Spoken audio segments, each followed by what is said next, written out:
So one of you guys asked me if you can work whilst in nursing training school here in Ghana. Off the top of my head, the answer was no, because you can't hold a job. And the way our job market is in Ghana, a lot of jobs don't have the shift system where you can go for classes during some hours and then go back to work on a shift, okay? But later on, I realized that, hey, wait, I remember my colleagues making money whilst we were in nursing school. So let's talk about it. Can you work whilst in nursing school?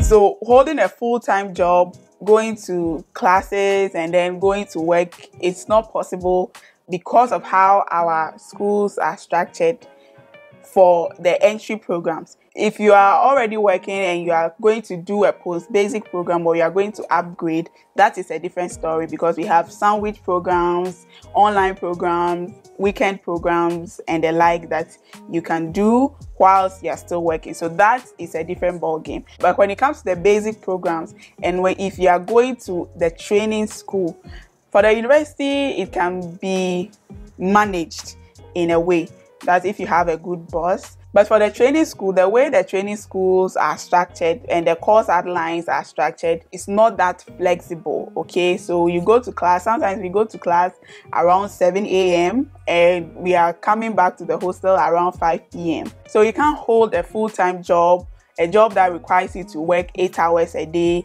whilst in nursing school. You can't do that.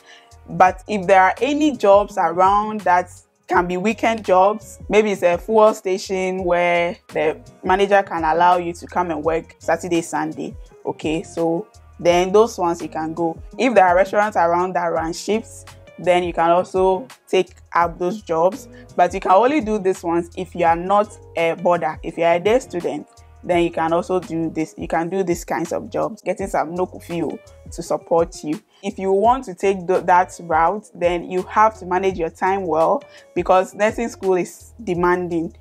You go through a lot of material. From Monday to Friday, you are doing a lot of topics. You are discussing a lot of things and materials that the weekend will be a good time for you to go over, study, and really understand, do your assignments and presentations that you might be assigned. So you have to manage your time well so that the work you are doing will not affect your academic performance. So that is on the job aspect if you want to work for someone else and get paid to support you, because you might need the money. So yeah. The other aspect that occurred to me was that when we were in the hostel, I was a boarder in nursing school. So as a boarder, the hostel, like every room in that hostel had somebody selling something. So even though you can't keep a job, you can do business. In fact, a business, anything that can be sold, anything that is sold in the market,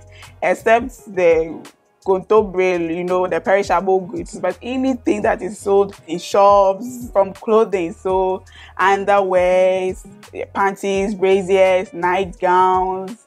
Like, just think of anything that you can sell in the boarding house, or as a day student, you can bring it to campus and sell to your friends. So a lot of business went on in nursing schools. Anything you can think of selling, just go ahead. But you have to study the environment, study the terrain, and see what students will respond to, or what other people will respond to or want to buy. Then you go and buy and come and sell. Like, that's if you are business savvy, okay? You can also do mobile money. You know, nowadays mobile money is everything. Everybody's money is on their phone. So if you already have the same card at home, you are already a mobile money vendor, and you don't want to pack your SIM card, you can take it along and do your business on campus. Selling call credits. Nowadays we don't have the cards anymore. So doing credit transfer, mobile money, withdrawal and deposits and all of that. If you'll be doing that, just be careful the kind of people you keep and protect your money and your sanity, because girls can be thieves. Okay.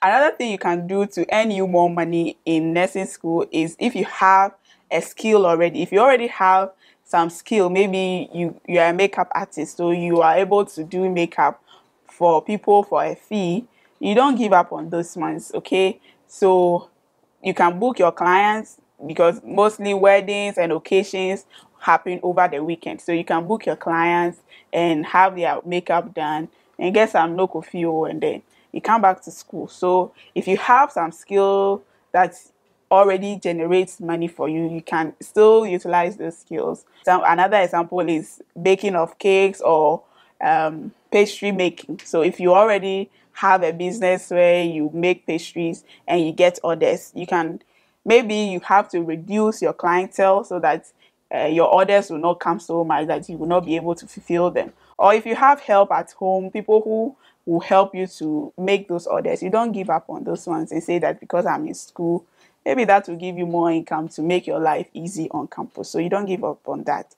Another one will be wig making. I think I saw in the comment section one girl saying she made wigs. You can still continue making your wigs, you know, in your leisure or free time when you don't feel like studying. You just make affordable wigs and sell while still on campus. And this one might not earn you money as fast as you might want it. You might get lucky or you might blow. But social media is also one way of making money. YouTube, you can make YouTube videos, and when you are monetized, you can get small coins at the end of each month. So if you have some passion, something you want to teach others, you want to share your journey of going through nursing school, clinicals, and all of that. If I had discovered YouTube early, I think I would have done something like this earlier. Like I would have come on YouTube earlier. So if you are someone who likes social media, you like posting things, videos, and all of that, you can do the same thing. But I just don't want you to focus more on content creation and ignore your books. So it's also one aspect. TikTok, Instagram, YouTube, there are ways you can make money on social media. So that is another option for you that you can look at if you are looking to make local fuel. Since I started, I've been on YouTube for almost a year and a half now, and I've always recorded with my phone. So if you have a phone that can record videos in 1080p, you are good to go. So the bottom line here is you have to study the environment.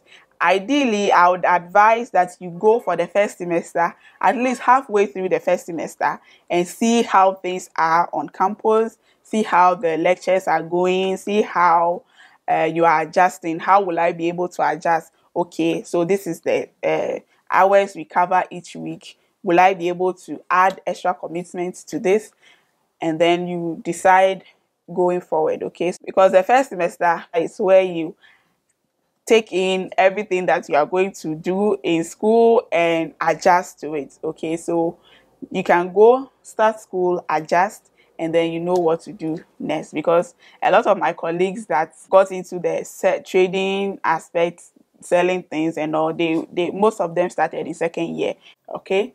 So that is that. It all boils down to time management, knowing your way around campus, knowing your way around the courses. Then you see how you can add other commitments. Now that admissions are going out and you're preparing to go to school, watch this video next, as it will help you in your preparation towards your reporting day. I hope this video was helpful. Like it, share, and subscribe if you've not done that yet. And I'll see you in the next one. Bye.